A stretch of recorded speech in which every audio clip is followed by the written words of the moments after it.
We have arrived at the Masters 8 for the Pokemon anime, and we know all of the players. They went with the very safe route of taking each region's league champion, as well as giving us a secondary conference champion who didn't become the league champion for that last slot there, since Lance is doubling it up with covering Region 1 and 2, Kanto and Johto's regions there. And that's fine. That's very safe. Representation for all the regions there. Hey, we can see what region is the best.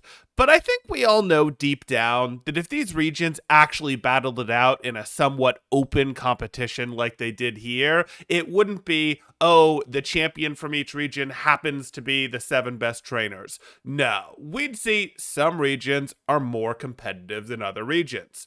And let's get into who maybe could have made it. If we hadn't been so safe with our one from every region, who could have made it in here?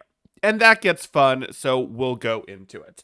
And we're going to start with a few honorable mentions. The first honorable mention is going to be Drake. Who's Drake, you might ask? Well, Drake is the Orange League champion, Orange League Islands. Okay, great.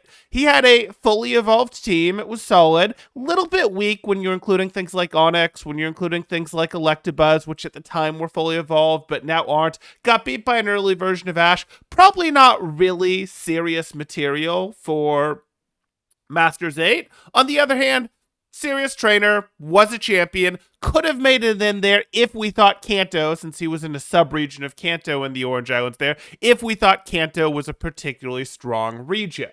But I think we can do better. Another place that may or may not be a particularly strong region would be, hey, we have Alola. I think most of us would say that's probably on the weaker side for regions. Its league just got established, but Gladion got second place in that conference, and hey, that's solid. It could be that they're in a situation where second place in that conference is better than being the Kalos champion.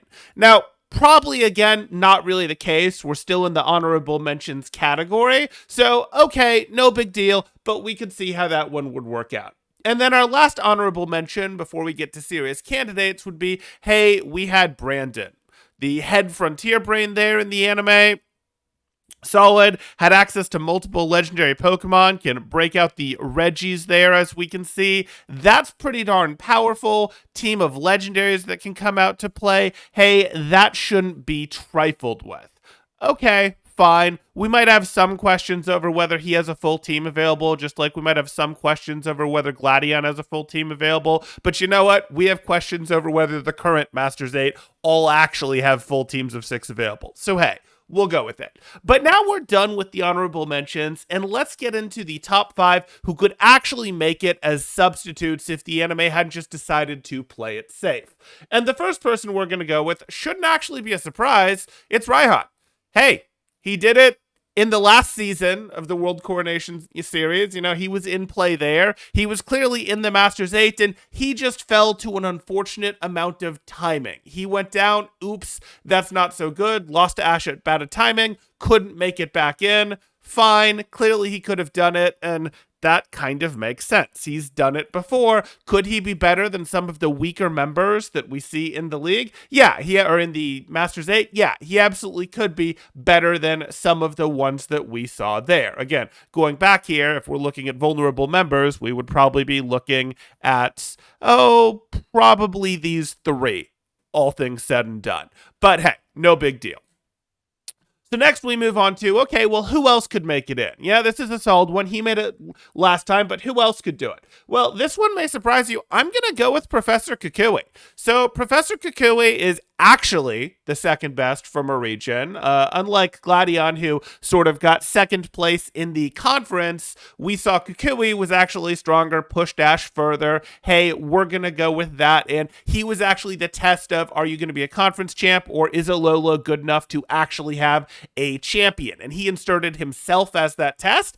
And it seems that he worked as a pretty good test because, hey, what do you know? Ash then afterwards was good enough to go make it up to the Masters Ball League to compete with champions in other regions. And I think we all know Ash is going to get somewhere in the top 2 there. So, hey, this guy's solid. We saw what his team looked like. It's fully evolved Pokemon. He used them well. He battled a champion literally just in the previous series as we go across our timeline. He should be in pretty good shape, and he could potentially displace some of those weaker members that we talked about.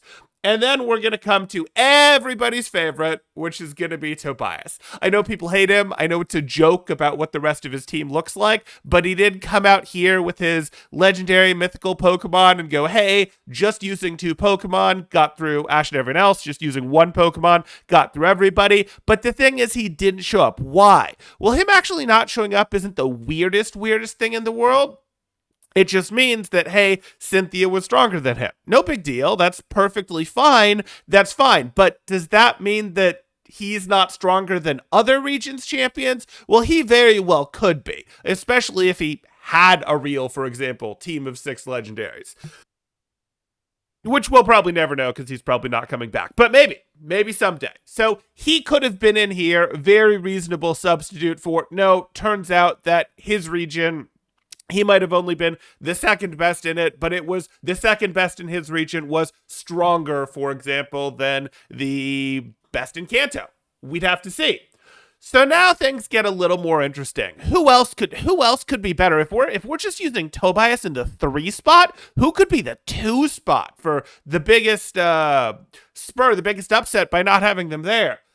Literally anyone from a new region. It doesn't have to be from Scarlet and Violet, but you need someone from the future. A Scarlet and Violet region is fine. A region that, we give a name to, but then don't use until a future generation in Pokemon is fine. But you don't want to leave the impression that, yes, these regions that we've already covered are the most powerful regions in the world. What, are all of the new regions we go to going to be like, oh, we just got tough later? Or, oh, we were previously undiscovered to the world. We were in the Bermuda Triangle and no one could navigate to us. Or we go through time like we might be seeing here. It sort of suggests that future regions are going to be weaker, which clearly isn't their actual intent. So it would have been good to include someone like they've many times included people in conferences who have Pokemon from a new region as a teaser to this new region. Now, this new region didn't have to win, but hey, just a reminder that there's other stuff out there would have been pretty cool. So what is it? What is the number 1 biggest upset by not including them here? Well, literally any region's Elite Four that has Elite Four. Like, come on, guys. The Elite Four exist. Did we just forget about them? Like, again, we know there's the conference champions. That's cool. And then conference champions would have to go through the Elite Four and then, into the champion themselves if they wanted to become the champion. It gets a little hazy how exactly it works in the anime, but that does seem to be how it works. And just using Flint as an example here, because we have him, Tobias may have been totally unfair and wild, and he took down all of Ash's Pokemon with just 2 Pokemon. Flint doesn't even need a legendary for that. He pulls out his Infernape, takes out 3 of Ash's Pokemon. Infernape clearly has more gas in the tank to go. Like, yeah, that's fine. He can do this without legendaries, and so can the Elite Four likely from many other regions. So this perfectly balanced idea of, oh no, the champion from each region was the best is kind of silly, and we should be seeing maybe an Elite Four member from 1 or 2 regions in here instead. We sort of have that with Alon. We sort of have that going on with Alon. He's not actually holding that, title, didn't sit in the Elite Four, but at least it's secondary representation from a region. Maybe we could have had that with Raihan. Obviously, Galar doesn't have an Elite Four.